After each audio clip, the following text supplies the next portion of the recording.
how that extra planet came to be, and indeed how the whole solar system came to be. And I devote in the 12th planet, and then in another book, Genesis, visited chapter after chapter to explaining this epic of creation, but I'll just give you now the gist of it in a couple of minutes.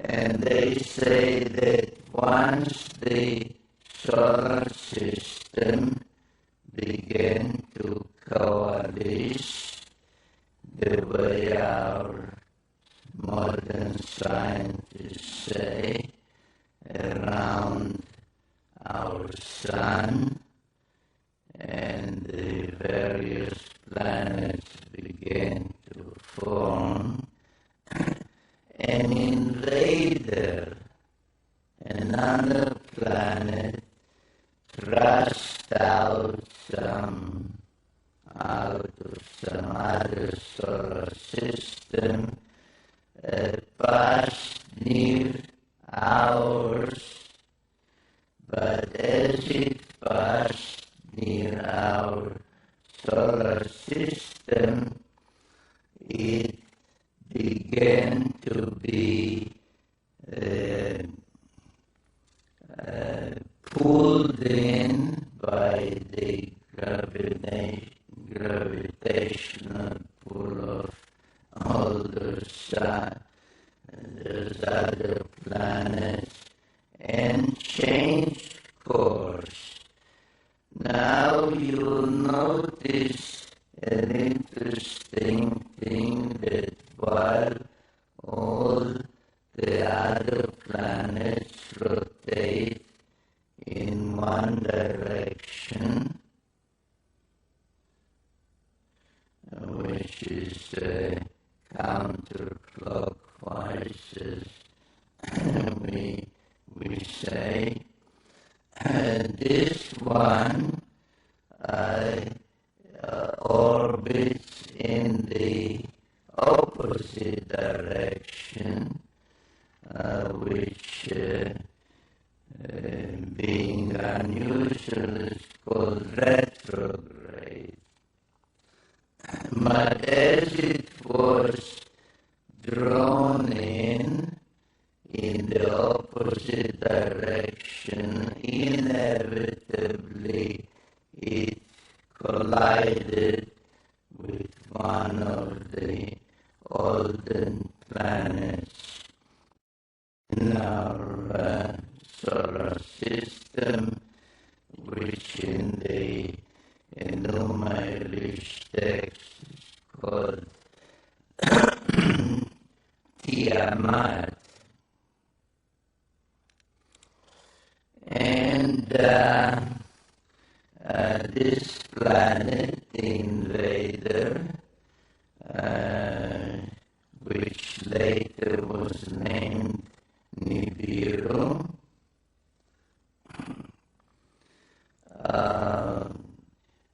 acquired various satellites or moons as it was passing by the other planets. Tiamat, which is treated as a female celestial entity, had 11 satellites, one of them quite large, unusually large, called in the tale Kingo. And when the clash finally occurred, it referred to, in those texts, the celestial battle.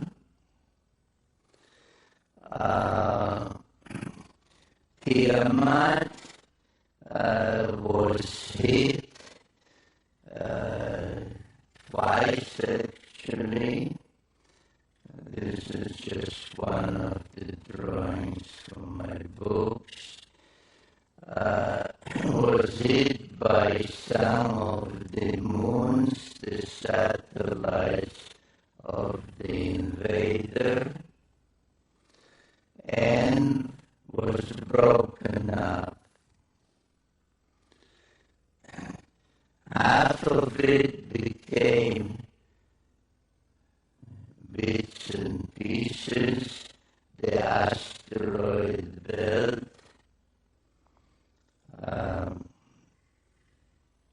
which those texts and the Bible in chapter 1 of Genesis refers to as the hammered bracelet, because it orbits like a bracelet around the sun, and the other half was thrust into another orbit, carrying with it Tiamat's largest moon to become our planet Earth and its satellite, the moon, an unusually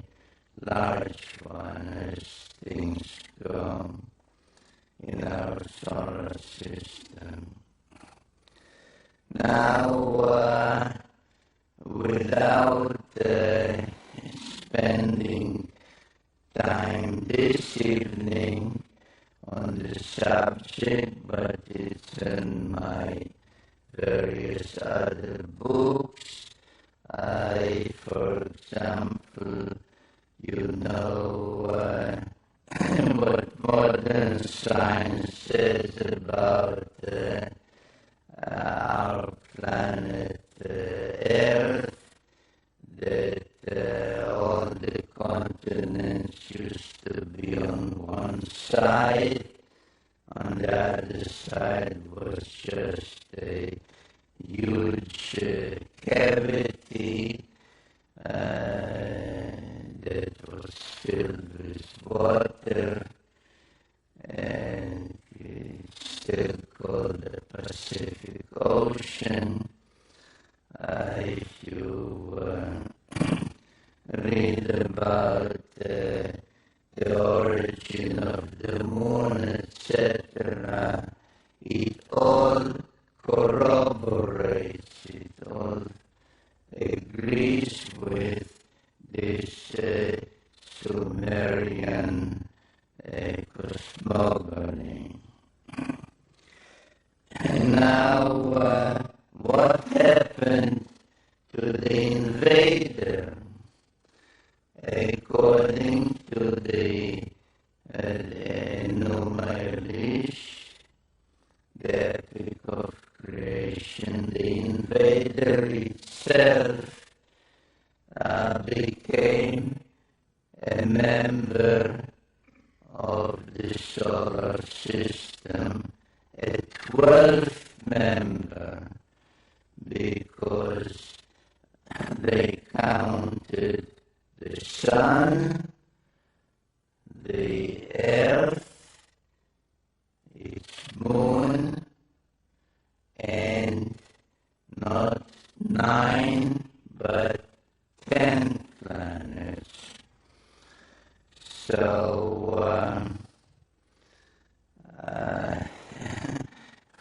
when I discussed with my first publisher the title and the suggested title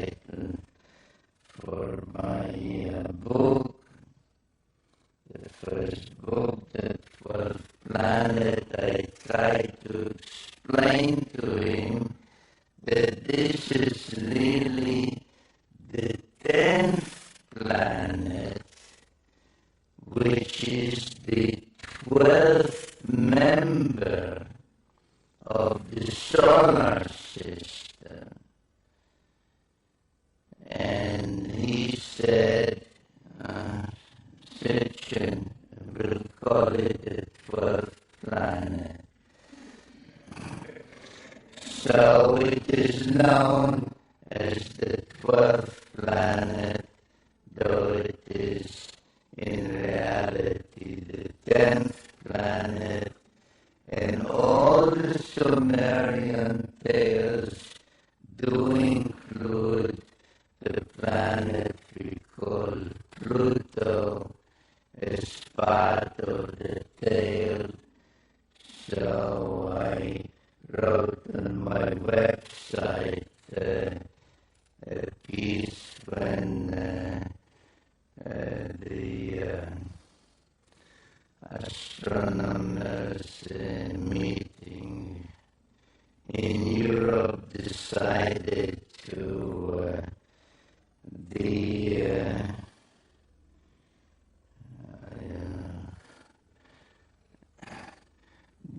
dethrone Pluto and said it is not really a planet, it's a planetoid, it's this.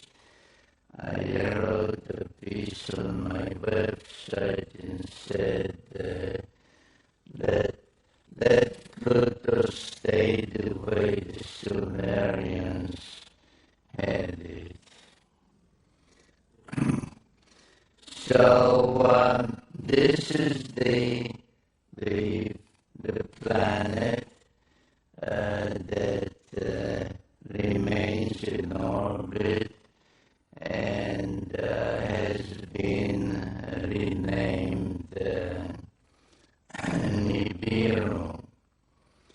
Now, on many Sumerian and afterwards Assyrian, Babylonian, and so on, depictions, all the 12 members of the solar system are depicted, and you can see the sun, you can see the moon, you can see this NIBIRU, whose symbol became the winged disc. You can see all the others with their symbol, and you can see the 7 dots, which is the symbol for Earth. Now you may well say this is wrong, because we all know that Earth in New Age parlance is the third rock from the sun. Right?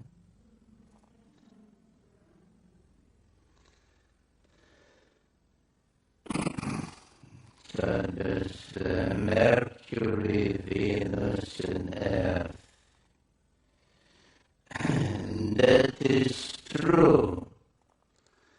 But if the Sumerian incredible knowledge was given them, was not acquired by them from their own observations without telescopes and all other modern equipment, if it was given them by somebody, let's assume for the moment, coming in from outside the solar system, towards Earth, then they would say Pluto is the first. And then there's Neptune and Uranus. And then there's Saturn and Jupiter. And Mars would be the sixth planet. And Earth would be the seventh planet. So Earth is quite correctly depicted by the symbol of the seven dots, the number 7. And this is something I would like you to keep in mind as we proceed with this presentation, because it is very significant towards an appreciation of the evidence from the past about the future.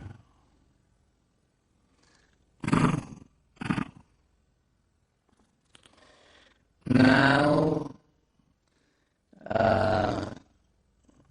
the obvious question that anyone, including myself at the time that I started to research and investigate all that, would ask himself is, how could possibly the Sumerians know all that the sun is in the center, and that's how this solar system came into being, and there was an invader, and the invader has this great elliptical orbit, etc. And the answer again, it is written down on, they are not called tablets, they are called cylinders, square cylinders in this case. And this one in particular, another one like it, can be seen by any one of you if you go to England, to Oxford, to the Ashmolean Museum. And this is called the Sumerian King List. And it says that about 430,000 years before the deluge, people called Anunnaki, in this text, called Anunnaki, came from their planet and visited Earth and brought civilization to Earth. In fact, it says this and other records like it say that civilization was brought down, and the term used in the Sumerian for civilization is kingship. That kingship was brought down first time before the deluge, and was brought down to earth from the heavens the second time after the deluge. And then there are tales, very detailed tales, telling us that at one time a group of 50 Anunnaki, led by a leader whom they call Enki, came from their planet, that same planet, the planet X or Nibiru. They came to Earth, and they did not crash land here. Their spacecraft was not just passing by, and they said to each other, "Hey, look at that rock down there, let's take a look at it." They came for a reason, they came for a purpose, and the purpose was that they needed gold. They needed gold with which to protect the dwindling atmosphere on their own planet. And the tales, which are very detailed, then tell how Enki came and tried to obtain the gold, how his attempts to get it, to extract some gold from the waters of the Persian Gulf did not succeed, so they had to turn to actual mining, and then another leader was sent called Lil, and etc., etc. So what happened? And there are many statues of Anunnaki, male, female, but this one of Enki is the only one where his fist, if you can discern it, is made of gold,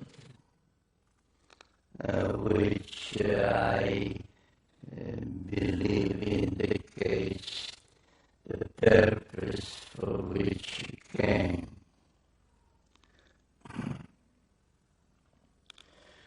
Now Enki stayed on Earth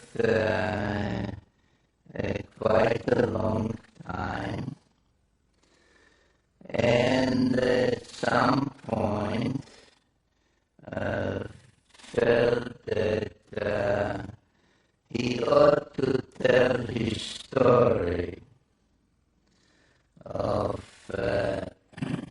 what happened on their planet that made him and his group and the other Anunnaki come to Earth, and what happened on Earth after they came and landed here. And there is an actual text unknown to any Sumerian or Assyriologist, as some call themselves, that they will say, yes, there is such a text that is an autobiography of Enki that starts by saying, when I approached the earth, I saw greenish marshes. We splash landed in the waters. We waded ashore. I commanded so-and-so, and the name is given, to test water and see if there's potable water.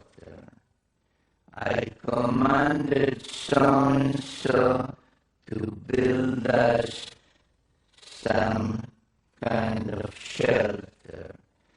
I commanded so-and-so to see if there is edible food. And so on, line after line in those tablets. Unfortunately, the complete text of the autobiography of Enki has not been found, only fragments of it. I used about 800 different sources to reconstruct the story of Enki, because I felt at some point in my own writings that it is not enough to tell the story of what happened here through the prism of the Sumerians, or to some extent the Old Testament, the Hittite writings, etc. But it is also important, especially to know why they came, what happened on their planet before they came, through the eyes and through the speech of one of them, and I chose Enki because he did dictate an autobiography. And the tale that emerges from all those sources is that after they landed here and could not get the gold just by extracting it from the waters of the Persian Gulf. This is the Persian Gulf, and this is today's Iraq. Another leader, a half-brother of his called Enlil came. He was more a commander, and he was more a scientist.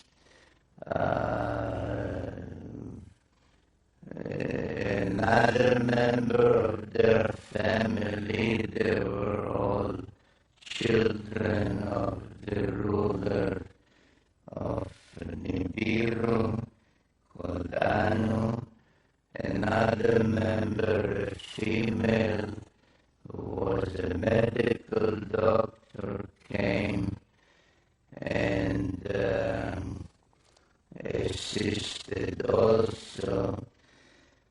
And they set up a settlement, or actually 7 settlements on earth, at a place that they called in Sumerian Edin, from which the word Eden, the Garden of Eden, comes. And they chose a central point called Nippur. They nicknamed the navel of the earth, because all the other settlements that they established, each one with a certain purpose, including this one as the spaceport, and this laid out as a landing corridor. All of them were equidistant from Nippur. So Nippur was the central city, the site where Enlil had his headquarters, and some of the texts even describe what was at his headquarters, and there was a particular place there called the Duranki, with all kinds of humming equipment that controlled the space flights, and they gave information about orbits, etc. And Duranki literally means the bond heaven earth, the thing that links heaven there on planet in this great orbit, and their settlements on earth. So this is what they established, and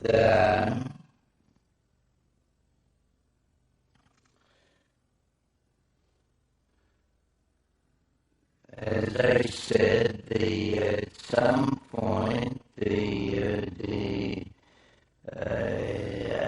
idea of extracting gold from the waters didn't work. They had to go and do it the hard way. So they kept coming in groups of 50 until there were some 600 of them on Earth. And they used Mars as a way station on which 300 of them were stationed. The numbers are given in those texts. But most of those on Earth, those Anunnaki, were assigned to mining gold in East Africa. And there are several texts, and in particular one known as the Atrahasis epic, that describe a time or an event where those working in the mines mutinied. And they said, no more.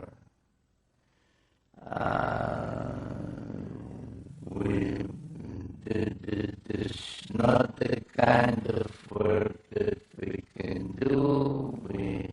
We are astronauts. We are supposed to man spacecraft, not to work deep in the earth. And there was a mutiny, and there was great consternation among the leadership what to do. And then the same Enki, who was a scientist, said,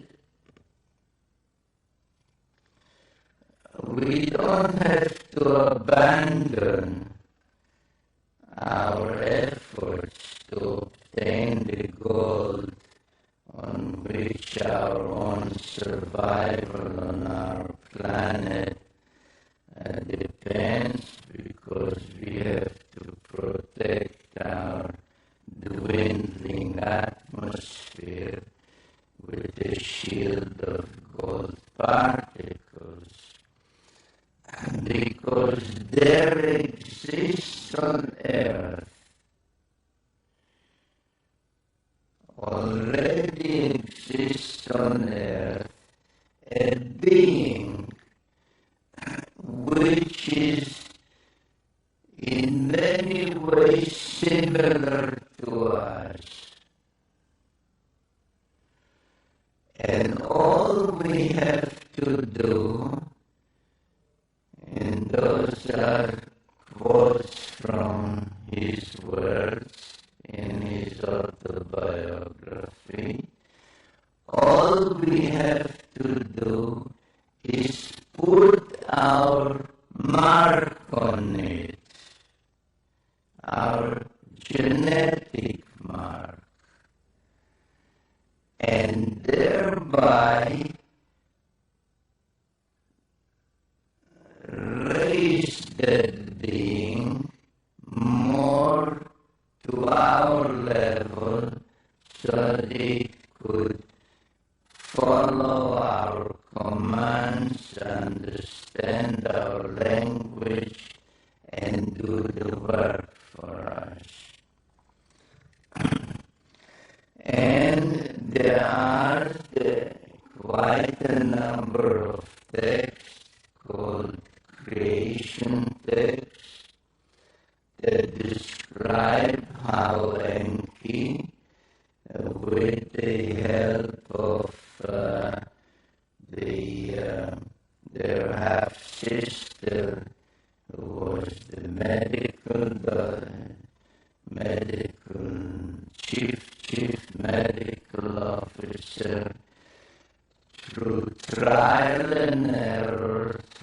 trial and error, kept trying to combine their genes with the genes of the being that they found on Earth, which we may call